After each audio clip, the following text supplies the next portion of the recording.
দিয়া দিয়া চোৱা হেল্ল' আমি আহিছোঁ চাপানালা চম্পাৱতী জলপ্ৰপাতলৈ অৱশ্যে বেছি ওপৰলৈ যাব নোৱাৰোঁ যিহেতু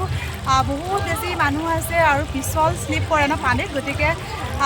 তলৰখিনিতে আছোঁ তলত য'ত পানী বাগৰি আহিছে চম্পাৱতী জলপ্ৰপাতৰ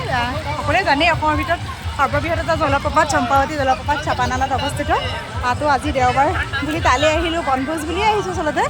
ঘৰৰ মানুহখিনিৰ লগত মই অকণমান ভিডিঅ' কৰিছোঁ চাবচোন চম্পাৱতীলৈ অৱশ্যে বহুত দূৰ আছে দেই চম্পাৱতীলৈ বহুত দূৰ আছে কিন্তু সিমান দূৰলৈ আমি যাব নোৱাৰোঁ যিহেতু মাইনাকেইজনী আছে অকণমানি তো মই অকণমান ভিডিঅ' কৰিছোঁ শ্লিপ কৰে খুব ইয়াতে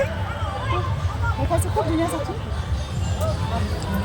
পানী যে কেনেকুৱা ঠাণ্ডা পানী কেনেকুৱা ঠাণ্ডা পানী চাব দেই মই দেখাইছোঁ এইফালে আহিছে কিমান দূৰলৈ একদম এইফালে চিধা বহুত দূৰলৈ গ'লে চম্পাৱতী জলপ্ৰপাত পাম